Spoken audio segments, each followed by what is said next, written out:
But Moliehi, thank you so much for joining us today on this platform of ours. So we call this OpenXChange. It's a platform that we're starting, where we're going to invite friends and people that we find inspiration from, people that are leading in their own fields, just to share with us how they're shaping our tomorrow, what they're doing today to ensure that our tomorrow is being shaped in a particular way.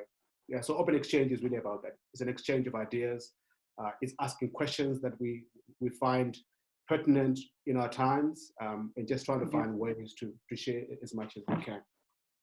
And for those that don't know you, Moliehi, so Moliehi Molekoa is the MD of Magna Carta, one of the largest and reputable reputation management agencies on the continent. I've known Moliehi for a very long time. We've traveled the continent together. We've eaten in strange places, danced in bars, and really did some great work wherever we are. And I think that's been great. Is there anything that you want to say about yourself before we start, Moliehi? No, I think you've summarized it quite well, and actually in a very light-hearted way, because I think that has been what really sustained our travels across the continent, but also showing the beauty of the continent. So those exploring, those hidden places, and not just being stuck in hotel rooms. So I'm a passionate lover of the continent. I enjoy my continent. I enjoy exploring it. I always say to people, let's actually explore Africa first before we venture to other continents and other countries. Let's actually know everything that is to know about it, because it is actually true that you can only move forward when you know where you come from. And we can only be productive and actually make Africa work for us if we know the ins and outs of it. So I've really been in the industry for the past 18 years, and most of that time has been working with clients that have operations outside of South Africa. So I'm a South African, I reside in South Africa, but from a business perspective, in terms of most of the work that I do, it's outside the borders of South Africa, and I like it that way. Africa is in my blood. Yeah, no, we love our continent, but with all these restrictions, we can't move, we can't visit, we can't see people. And I just wanted to understand from your perspective, how are you coping? How are you dealing with what's happening in the world today? With your family? Sure. We're living down memory lane, when you have all those reminders on your social media post. Facebook will come up this time last year, and you're like, oh my word, I'm so glad I live my life to the fullest in each and every moment, because what has COVID taught us is that you really are not in control. So every moment you have to make sure you give of yourself, you live in the moment, you appreciate the people that are around you. But I think with everything, challenge of, they do present opportunities. So we're getting through it now. But the other side of this then is that we've learned a lot about ourselves and our society. The inequalities of our country, especially South Africa, has been laid bare. The idea of transformation, we cannot even deal with that. Accountability, all the scabs on the wounds have been removed. What have you been observing from that perspective? There's a lot of chaos out there. Well, on a lighter note, we've been seeing the memes where people are asking for the government to lift the ban on alcohol so that people won't be sober, to actually see all that has been laid bare in terms of the corruption that's happening in our country, in terms of just the dire need of people. And I just observed just the amount of people just on the traffic lights that is actually more than normal. And these are women with babies that are just standing there, that are just begging. And you just realize that, already before the lockdown, in South Africa, we already had a high unemployment rate. And this, pandemic just added on that, because a lot of companies had to restructure, they had to let go, they had to close down. And that has just devastated a lot of families. And it is really scary to think, how long it's still going to take us to get out of this. It's not going to be anything that is going to be fixed quickly. And just looking at also just the lack of care from our leaders, just the lack of compassion, is disheartening. What's happening in our neighboring country, in Zimbabwe, in terms of human rights violation. It is just things that you're just wondering, what will it take for us to actually find the right leaders who are true to their promises or who actually do have a vision to make Africa and our countries work. So it has been very, very sad time. Yeah, I'm crying for my nation right now, Zimbabwe, and the Yeah. type of leadership that we have there, where Yes. the idea of being a leader and rising to the occasion. It's actually quite funny that when people are trying to get you to vote for them or follow them, they all promise all these things. The promises. When the moment Yes. comes, they can't live to it. And I think this is about Yes. leadership, which I think It leads is. to the topic that I wanted us to explore between the two of us, which is really about trust. Because I think at the core of leadership is trust. And I think the work that you do, which is really around reputation and ensuring that an organization and leaders are living up to some kind of a promise, they can ask them to live up to trust. But do they understand trust? I mean, from your perspective, what is trust in this context? How would you define trust from the work that you do? Trust or reputation in its nature, it's something that is not tangible. It's something that it's a perception that you build. It's a perception that you help shape, especially from our side as communication strategists, is that we try to help businesses, whether it's an individual or if it's a business, where we try to shape the perception of that business in terms of how the audience, the stakeholders perceive them. But that has to be supported by the business actually doing the work of being real in what we're saying they are. So we can all say that Moliehi, she is an honorable person, she's a trustworthy person. But if I'm not trustworthy, if I do not act in that way, if people don't see that in me, that is just all words. They amount to nothing. So people have taken their words or saying things instead of doing things. And it's very important, and we are seeing it, as we were saying earlier, that, when these politicians go out there looking for a vote, they promise heaven and earth. And they forget that we are actually hearing what they're saying, and we are storing it in our minds. And when we demand that kind of delivery of the promise, that's where they are now failing to actually deliver. And that erodes the trust that might be there, because we take people at their words. If you come to me and saying, this is who I am, I would believe that your word is actually who you are. It's then up to you to prove me otherwise. That's true. That's true. But it's so yeah, difficult for people to stick to their word. But I always wonder, especially working with different organizations and seeing how leadership is important. I always wonder how they view themselves in terms of their actions. Do they worry about their actions through the work that you do? How do you encourage leaders really to look at their reputation, not for themselves as individuals, but for their stakeholders and their companies, is something that they must always worry about? Because it doesn't seem like they think about it that much. They actually, most of them, they don't think about it that much. It's a buzzword, and it's something that comes to the fore when there is a problem.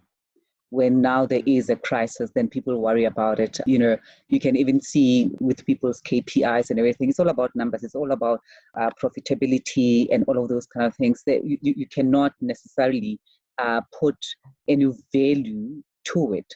But actually reputation, it is such a high currency, that if you do not have it, you are not able to do a lot of things. I think it's Warren Buffett who said, we can afford to lose money, even a lot of money, but we can't afford to lose reputation, even a shred of reputation.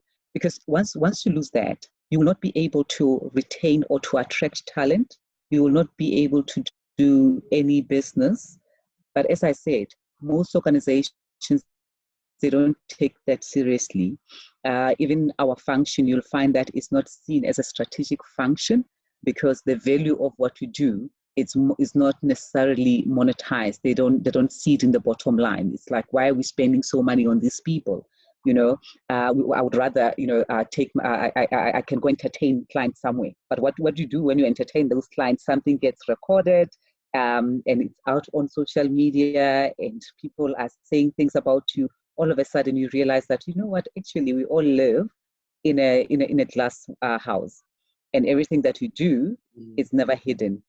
And that's why you have to be authentic. That's why your word has to be so important, and it has to be what you actually live. You can't say I'm this and then do something else behind the door, because we can see, we can hear, and there's nothing hidden at all. How do you convince these leaders or anybody that you come across that actually your reputation is like an asset, something that is valuable, that you must nurture, because you know what you put in is what you get out. What you say impacts how you're viewed. How do you convince these leaders that this is an asset? It's not just something fluffy. It's not just being mindful, but it's actually something that is critical to your business.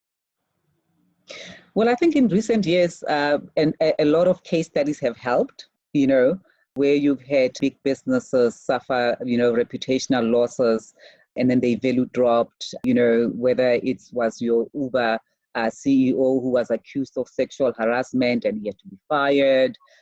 You know, so I guess in our space, and that's where we really, when we do crisis communication and when we do media training, we use some of these cases so that we can drive the message home to say this is what it means. People get tired of people who do not have integrity and who want to actually have double standards, because that's what it is. If you actually don't, you know, live up to your reputation or how you want people to perceive you, you are living a double standard, and people are tired of that. People want to deal with authentic leaders. People want to deal with people who actually come out and are trustworthy, you know, as much as we cannot quantify it, but they would like to be able to deal with somebody who's transparent, whether it's with the business, you know, contracts that are there, or whether it's you as a person that I'm dealing with. I want to know that I can actually trust you, that you are transparent, what you say is true.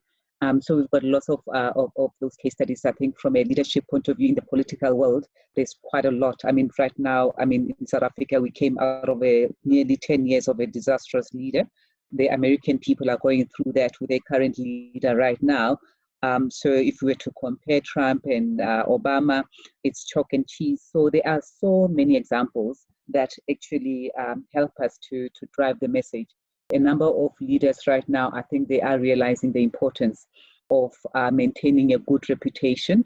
It is, and I guess it's also through the help of ourselves also speaking as an industry, as individuals, to say we are a strategic function. We are not just a second hand to marketing. We need to be sitting at the executive table, being there when the decisions are made, not be told what the decisions are. So there is a slow move towards that. It's not where we would like it to be, but there is actually some positive, you know, movements towards making reputation management a central key function. I think I've also changed. I think over the years, having worked with you for all these years, I think at the beginning I used to think it was all about press releases. It was all about doing those things. But as you start to engage with different sectors and you observe, you know, leadership in the organization, how they behave outside of the organization, how they interact with the world, you begin to realize that it's not just about saying sorry. It's not just about being reactive, because I think there's a lot of reactiveness. If I look at a lot of companies right now, I think when this lockdown started, I think everybody has been trying to fight for this space where they say we are part of the movement, where there's Black Lives Matter, we are supporting those that are underprivileged. But when you look at it truly, I don't think they're being genuine. Do you think there's a lot of insincerity out there from some of these organizations? I think there is, honestly. I think there has been a bit of insincerity, because also people wanted to just be in the moment. And we had to caution a lot of our clients against that, to say, you know, if you're not authentic, if you are just going in for the sake of being part of the conversation, people are going to see that. I mean, we do have quite a discerning audience, and people who now they are exposed to a lot of things. They can actually see paid for content for what it is.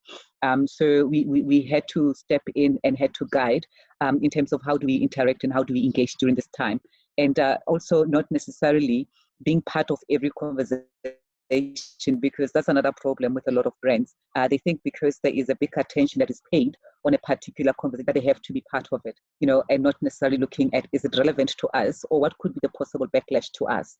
You know, when Black Lives Matter started in the US with George Floyd killing, and, you know, you had all these companies coming and Black Lives Matter, and then they were exposed to say, actually, you are just paying lip service to this. Look at your executives, look at your boards. How does it matter? Is it just transformation, or is actually inclusivity? What does it mean? So now let's actually unpack all of this thing, because we don't just want to be serving at the table. We want to sit and actually participate in the dinner table, and we want to be there to choose what the menu is. Don't just be served things. So if your board is still lily white, if your executive is still lily white, but you are just sponsoring an event, or you have your marketing head who's black, and then you're saying Black Lives Matter, that doesn't make sense. So a lot of them were challenged on that. So it's very important to then look at how do you participate in some of this conversation? Are you genuine? Are you looking at actually changing the status quo and contributing, in a positive manner? I was looking at a post by Nikon yesterday. I don't know whether you saw it. Oh boy. They stepped on it completely. But then I was actually thinking about that. I was thinking, how can you be so blind that in this time, with what we're dealing with the kind of exposure that has been given to inequalities and transformation, for you not to be aware of how you step out? What holds people back? Because I feel that people are not listening, they don't care, or they know their constituency, whether it's their customers. They believe in something that makes them stick to that, with whatever it is. But for some reason, change seems to be a difficult thing to take. Huh? Hey, Charles, I was shocked by Nikon, because I was like, after the H&M, debacle that we had, where you have this global brands just, dumping content to the continent and just saying, go wild, this is approved. You would have a lot of this brand who are investing in their own internal businesses and making sure that they have the right people who understand what's happening across the markets that they're operating in. So Nikon to come up with a campaign where, first of all, they just had one black person just saying his name. There was even nothing he was saying. We don't even know what, Austin uses the equipment for. We know his work, so we would know that he does it. But in terms of the content of that particular video, it was just like, oh, just put a black face there. And in this day and age, how did that even pass through any internal approvals, or even with any of their counterparts in South Africa? So you realize that indeed change is really, really difficult to adapt. People do not want to let go. They do not want to be inclusive. And it will take a lot for them. It has to be certain things like this, where we also, as consumers, it's either we act with our feet. We no longer purchase the product. We hit them where we hit them where it hurt most. So we have to be active. We cannot just be passive and just say, well, let's retweet or let's do whatever. We actually have to take our money and go somewhere else. So it's quite interesting how untransformed a lot of industries are still are. Somebody could say, the reputation management agencies that we have, probably they don't advise well enough. They don't push their clients to a point where change can happen. Like I always liken it to putting lipstick on a gorilla. Like you've got a gorilla, you're trying to make it look beautiful. On a pig. Yes. But you can't see beyond. Do you think your industry as such is doing enough to ensure that this organization that we work with, or that you work with, understand the importance of building trust with their constituencies, but also the impact of their position within societies? Because I feel that for a lot of these companies, they are not just selling us products. They are part of our lives, and their role in our lives goes beyond me looking at your message or putting out a video. It goes beyond that. Do you think the industry itself is moving in the right direction to ensure that some of these organizations understand that trust is an asset that they must cherish and actually nurture if they have to go for it? So from my experience, we're doing our bit, Charles, but there's still a lot of education that we have to do, and we continuously do with our clients where we are allowed to. You must also realize that some of these organizations, they only bring you to the fold once they are in trouble. So it's not necessarily that, the mess happened with us in it, Sometimes you actually are coming in as a troubleshooter to come and help things out, and the house is already on fire. And I also say most of the time that, the work that we do, reputation management or public relations, we don't have magic. We are not magicians. We don't come with a magic wand and take things away. There is a role that business has to play. If a business, its structure, its policies, its leadership do not understand the environment that they operate in, the importance of serving, with dignity, serving, with consistency, and being able to really be trustworthy. There's not very much that we can do. We're going to do work, but we will really be starting at the back foot. And to expect PR to come and solve all your problems, it's also a misplaced burden on us, and we should not take it upon ourselves. We need to also be true to our clients, be true to organizations in terms of what internal processes and structures need to change, because otherwise we are also not helping them. People might be dying in this organization, and then here we come, we just, again, as you're saying, put a lipstick on a pig, and we're not helping them to sort the back house. So things must work hand in hand. It's a partnership. I always say the work that I do, I am not an agency. I'm not coming there for you to think that I come and take orders to go and make you look good. I come there, I am a consultant, I'm a partner to you. And in a partnership, there are certain things that we have to agree. You have a responsibility for some of the things that needs to happen for us to move forward, and I also have a role to play. If the two work hand in hand, it becomes a beautiful dance, and things can be able, people can appreciate the art, and people can be able to see things differently. But if I am pushing this narrative to say this organization X is 1, 2, 3, and people call your call center line, and then they find a bad service, everything that I have said, it all amounts to nothing. So it has to be a complete, complimentary service. You have to do your bit as a business, and I have to do my bit. If you find yourself with a few young entrepreneurs who are trying to get into business, they're running their own small businesses, and they have to think about the idea of trust and reputation, what advice would you give them in how they actually build their own successful companies? So it has to start with you first. You cannot ask people to trust you if you have not shown that you are trustworthy. So first of all, being true to your word. I would not have known your business or your products or anything. But if you're saying, this is who I am, this is the business that I do, this is how I deliver things, deliver on it. And then we can be able to judge you from that. So that's very important. But also, I was saying, you must take yourself as a brand. First impressions last.